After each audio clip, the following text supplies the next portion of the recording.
बिस्मिल्लाहिर्रहमानिर्रहीम। जब से मैंने होश संभाला था यही देखती आई कि मेरी बड़ी बहन हर मंगल की रात दुल्हन बनाकर बरामदे में रखे पीले फूलों से सजे एक तख्त पे बिठा दिया जाता और अम्मी सब बच्चों को एक कमरे में बंद कर देती और सुबह होने से पहले पीले फूल भी गायब होते और बड़ी बहन भी कमरे में सोई होती। मेरा तजस्सुस दिन ब दिन बढ़ता जा रहा था। आखिर ये क्या माजरा है। उस रात मैंने बड़ी बहन से इस बारे में जाना तो उसने कहा, आज तुम मेरी जगह दुल्हन बन के बैठ जाना और खुद ही देख लेना क्या किस्सा है।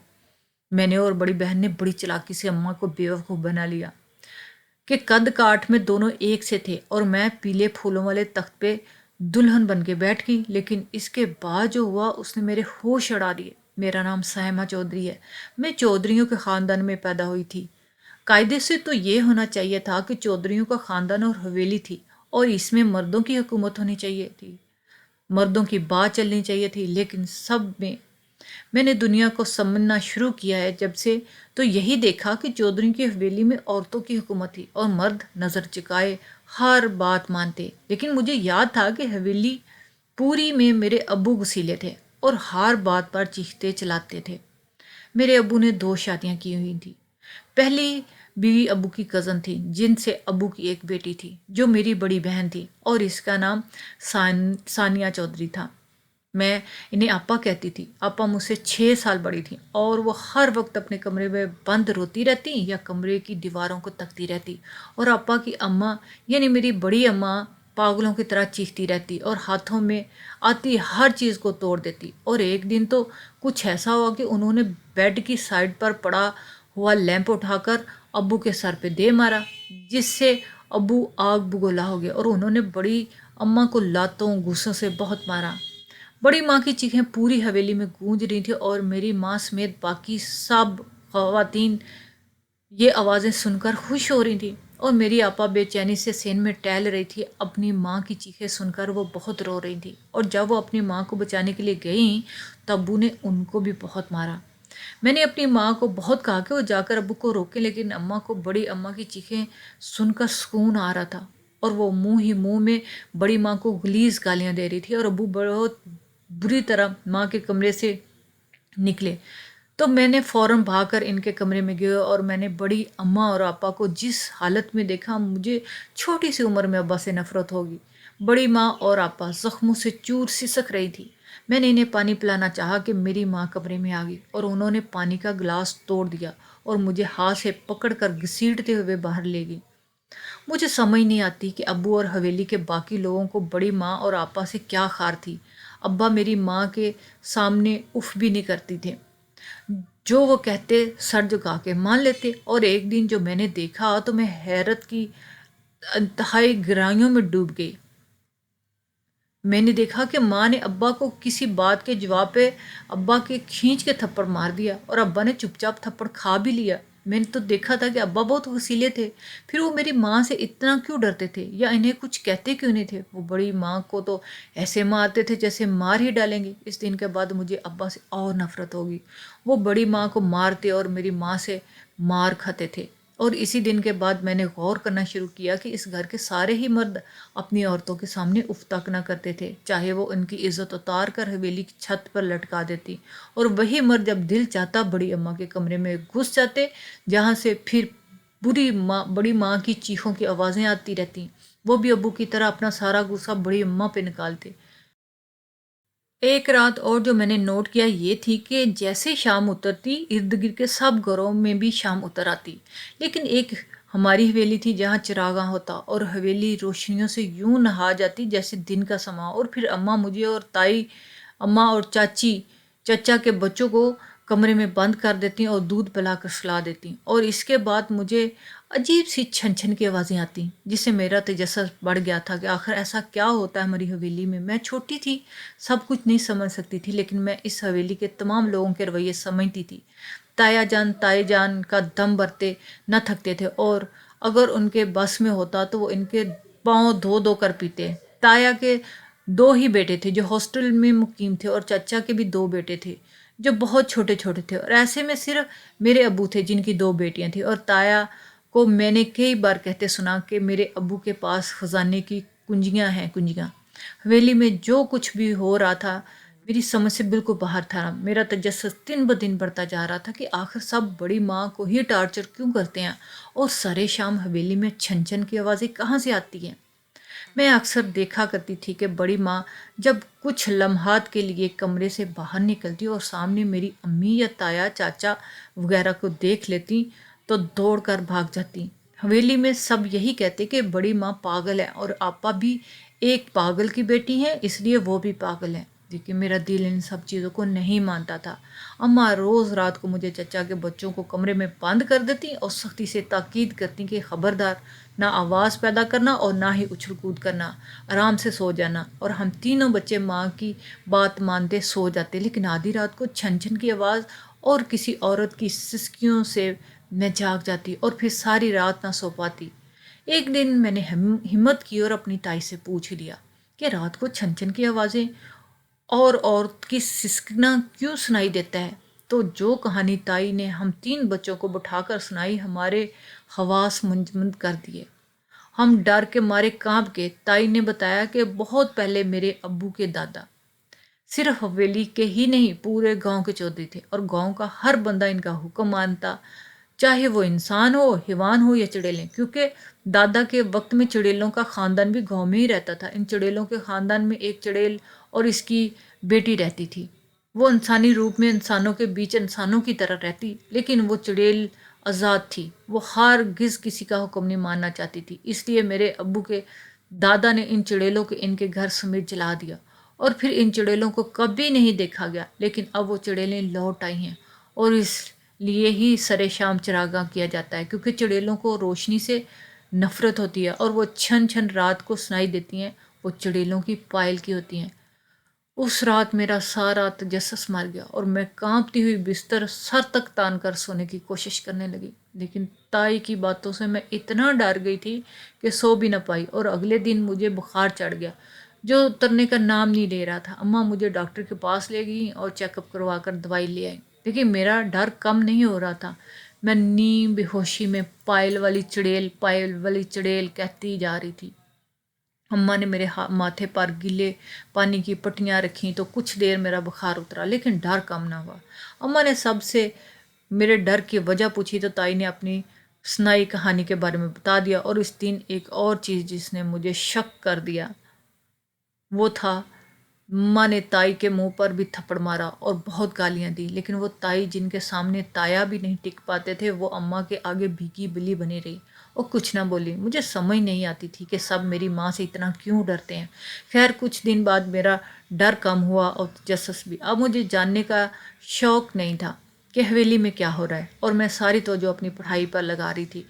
लेकिन एक रात जब मैं देर तक टेस्ट याद कर रही थी तो पायल की आवाज़ से मेरा दिल कांप गया और मैं इस आवाज़ पर गौर किया तो जाना कि वो सिर्फ एक पायल की आवाज़ नहीं थी, वो बहुत सी पायलों की आवाज़ थी जो छन छन करके मेरे कानों में पड़ रही थी। मैंने किताब एक तरफ रखी और डरती डरती कमरे की खिड़की के पास आई, क्योंकि अम्मा अब भी दरवाजे को बाहर से कुंडी लगाती थी। मैंने खिड़की की तरफ देखा जिसकी कुंडी बहुत ऊंची थी, जिस तक मैं पहुंच नहीं सकती थी। मैं कुछ देर इस कुंडी को देखती रही और फिर जहन में एक ख्याल आया। कुंडी से थोड़ा नीचे खिड़की का स्याह कांच टूटा हुआ था। मैंने छोटी टेबल रख कर खिड़की के पास रखी और फिर 3-4 तकिए टेबल पर रखे और इनके ऊपर चढ़कर टूटे शीशों के सुराख से बाहर झांकने लगी। और जो मैंने देखा, मेरी आंखें फटी की फटी रह गईं। वो मैं स्लिप होकर धड़म से नीचे आ गई। मेरा बाजू बहुत जोर से नीचे लगा और इसमें इतना दर्द हो रहा था कि मेरा दिल किया चीखें लगाऊं, लेकिन मारे डर के मेरे मुंह से आवाज़ तक ना निकली। अगली सुबह जब अम्मी कमरे का दरवाज़ा खुलकर अंदर आई और मुझे खिड़की के पास सोते देखकर ज़ोर ज़ोर से हिलाया, लेकिन मैं होश में होती तो जागती। दर्द के मारे मैं तड़पी हुई बेहोश हो गई थी। जब मेरी तरफ से कोई हरकत ना हुई तो अम्मा ने बैन डाल दिए, जिससे सब इकट्ठे हो गए। डॉक्टर को बुलाया गया जिसने मेरा बाजू चेक किया, जिसकी हड्डी टूट चुकी थी। हॉस्पिटल जाकर मेरे बाजू पर प्लास्टर चढ़ाया गया और मैं घर आ चुकी थी। लेकिन घर आकर मुझ पर खौफ तारी था और जब बड़ी माँ मेरे कमरे में मुझे देखने आई तो मैंने चिल्लाना शुरू कर दिया, जिससे मेरी माँ आ गई और बड़ी अम्मी को मारते हुए कमरे से निकाल दिया। बड़ी माँ ने जाने के बाद भी मुझ पर ڈر خوف طاری تھا، کیونکہ جو میں نے اس رات دیکھا وہ قابل فراموش ہرگز نہیں تھا۔ میں نے دیکھا کہ حویلی کا صحن پیلے پھولوں سے سجا ہوا تھا اور بڑی ماں دلہن بنی گھوم رہی تھی اور اس کی پائلوں سے چھن چھن کی آوازیں آ رہی تھی۔ میں 12 سالہ بچی تھی جسے جو کہانی سنائی دی گئی تھی وہ اس کی ہر چیز میں ڈھونڈتی تھی، اور مجھے لگا کہ وہ چڑیل بڑی ماں میں گھس چکی ہے، تبھی انہیں پاگل پن کے دورے پڑتے ہیں۔ دن یوں ہی گزر رہے تھے اور ہر رات وہی معمول تھا۔ اور پھر جس دن میں 15 سال کی ہوئی، میری آپا کی ماں اور میری ابو کی پہلی بیوی کا انتقال ہو گیا۔ اس میری سالگرہ تھی اور اس دن حویلی میں سب خوش تھے، حالانکہ صحن میں میری آپا کی ماں کا جنازہ پڑا ہوا تھا۔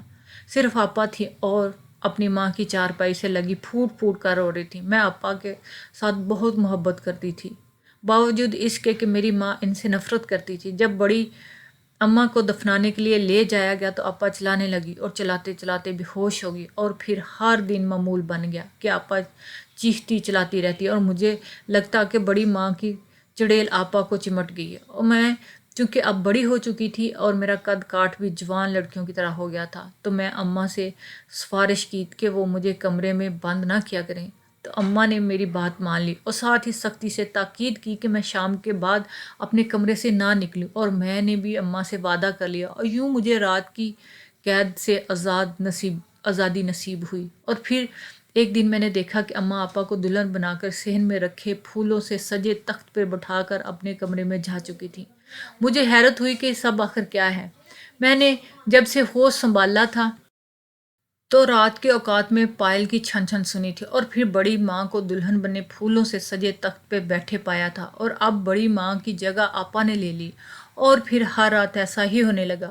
اماں آپا کو دلہن بنا کے پھولوں سے سجے تخت پہ بٹھا دیتی، اور جب صبح ہوتی تو آپا صبح صحن میں ہوتی تھی، نہ پھولوں سے سجا تخت ہوتا، اور میں جب آپا کے کمرے میں جاتی تو وہ اپنے بیڈ پہ سو رہی ہوتی، اور وہاں ایسی کوئی بھی چیز نہ ہوتی جسے دلہن بنا جا سکا۔ سب کچھ ایک بار پھر میرے لیے مسٹری بن چکا تھا، اور مجھے اتنے سال گزر جانے کے بعد بھی سمجھ میں نہ آیا کہ حویلی میں ہو کیا رہا ہے۔ ایک دن جب صبح کے وقت میں پھر سے آپا کے کمرے میں آئی اور دیکھنے آئی تو وہ سو رہی تھی، اور اسی وقت مجھے باہر سے چاچی کے چیخنے چلانے کی آواز آنے لگی، اور وہ آوازیں اتنی تیز تھیں کہ میرے کانوں کے پردے پھٹ جاتے، لیکن آپا کی نیند میں کوئی خلل نہ پڑا تھا اور وہ اسی طرح سوتی رہیں۔ میں فوراً اسے باہر آئی جہاں چاچی صحن میں بیٹھی بہن ڈال رہی تھی، اور ان کی گود میں ان کا چھوٹا 10 سالہ بیٹا مزمل تھا۔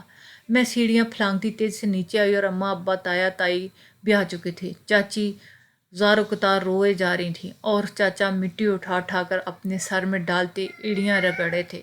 ان کے چھوٹے بیٹے مزمل کو سانپ نے کاٹ لیا، جس کی وجہ سے موقع پر وہ مر گیا۔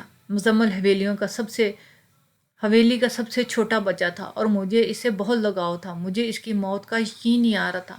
ہم سب سارا دن روتے رہے، اور پھر ابا لوگ جب مزمل کو دفنانے لے گئے تب چاچی کی حالت دیکھ کر سب رو رہے تھے۔ وہ مزمل مزمل کہتی جنازے کے پیچھے بھاگنے کی کوشش کر رہی تھی، اور پھر وہ بے ہوش ہو گئی۔ حویلی میں اتنا کچھ ہو چکا تھا، آپا سکون سے سو رہی تھی، اتنے شور سے بھی ان کی نیند نہیں ٹوٹی تھی۔ تو میں ڈر گئی اور ان کے کمرے میں جا کر ان کی نبض چیک کی تو دل کو سکون ملا کہ نبض چل رہی ہے۔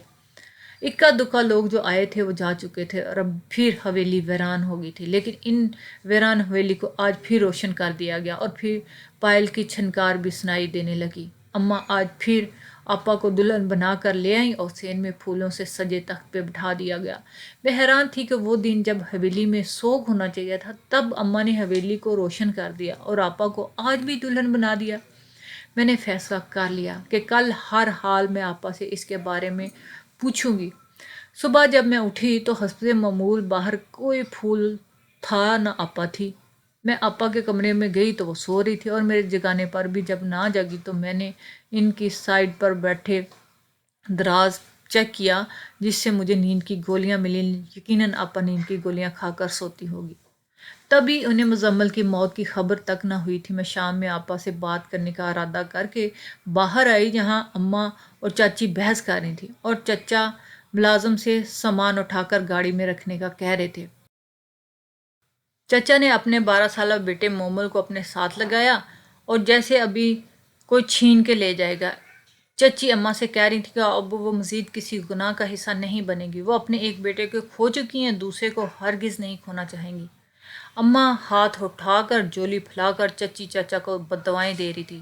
ان کا بس نہ چلتا چچی چچا کا گلا ہی گھونٹ دیتی، اور تائی تایا نے بھی چچی چچا کو اچھی خاصی بےعزتی کی، لیکن وہ دونوں نہ رکے اور اپنے بیٹے کو لے کر حویلی ہمیشہ ہمیشہ کے لیے چھوڑ کر چلے گئے۔